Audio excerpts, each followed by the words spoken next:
Já estamos de volta falando sobre a pesquisa Avaliação da Qualidade e Modelagem Cinética do Envelhecimento de Cachaça armazenada em tonéis de diferentes tipos de madeira. Quem vai fazer pergunta sobre a pesquisa agora é Mauro Eurípides Rocha, que é barman. Eu gostaria de saber qual a melhor espécie de cana-de-açúcar para a fabricação de cachaça. Por favor.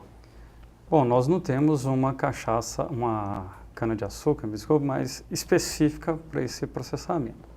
A gente procura sempre ter uma quantidade padronizada do teor de sólidos solúveis. O que seria? Basicamente, a quantidade de açúcar, de maneira grosseira, se a gente for definir assim.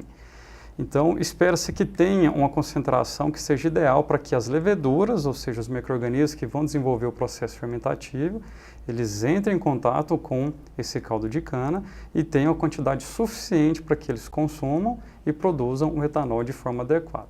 Não se pode ter poucos sólidos solúveis, poucos açúcares, senão a gente vai ter uma grande quantidade de micro-organismo para pouco alimento. E não se pode ter uma grande quantidade de açúcar também, porque senão, a hora que essa cultura, essa levedura for colocada em contato para trabalhar, vai se sobrar açúcar, porque ela não vai ter condições de promover toda aquela degradação.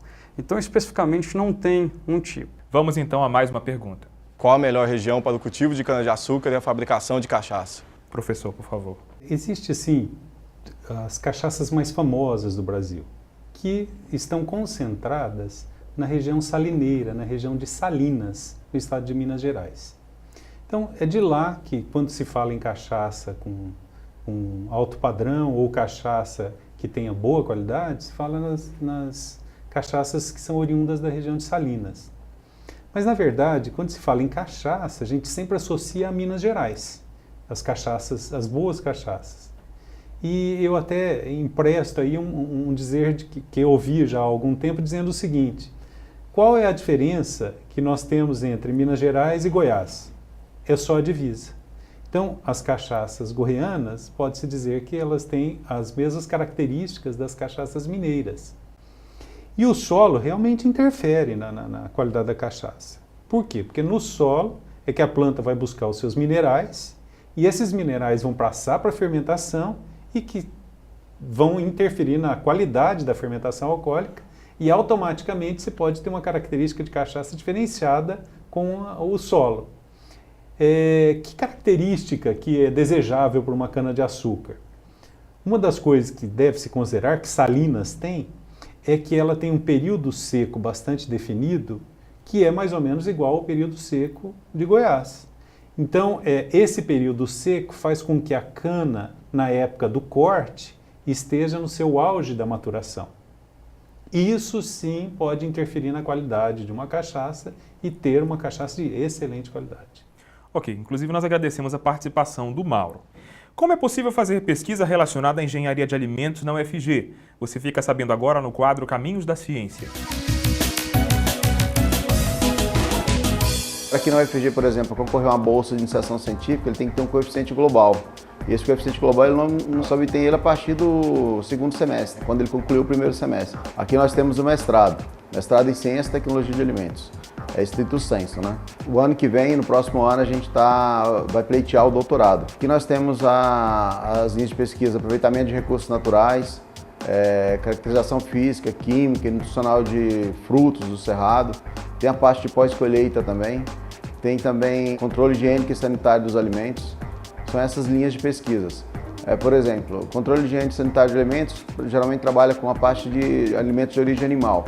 Já as demais, alimentos de origem vegetal. O aluno, para escrever no processo seletivo do mestrado em Ciência e Tecnologia de Alimentos, ele tem um edital que sai praticamente todo final de ano. Mas o processo seletivo é basicamente prova escrita, prova de conhecimento em inglês e análise de currículo e depois uma entrevista. Bem, eu quero agradecer a participação dos nossos entrevistados agora e abrir um espaço para considerações finais. Por favor, professor.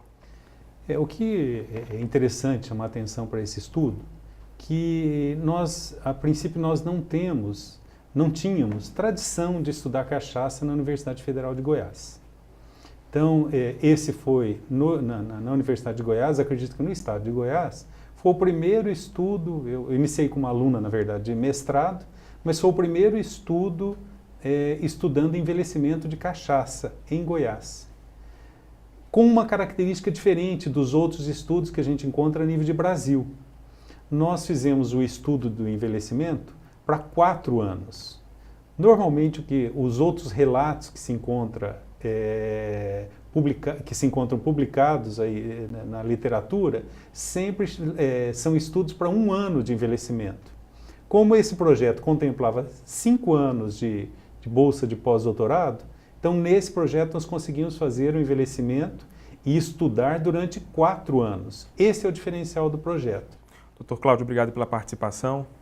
Eu agradeço a oportunidade de colocar o projeto à vista para a comunidade e concordo com essas considerações do professor Márcio e também acrescento que a população que vem buscar o consumo dessa cachaça passe a ter um pouco mais de cuidado, porque a gente tem observado algumas transformações que ocorrem ao passar do tempo, desse envelhecimento, sendo que algumas transformações, quando elas não são controladas, elas são totalmente indesejáveis, principalmente nos processos de fabricação dessa cachaça, né? É muito comum a pessoa observar um processo desse, achar que ele é muito fácil de ser feito, né? Tenta-se fazer isso em casa de forma bem caseira, de forma bem artesanal e acaba gerando compostos que são totalmente tóxicos e são um risco para a saúde humana, né? São os famosos perigos químicos que essa população que venha consumir esse tipo de produto precisa ter um pouco mais de cuidado.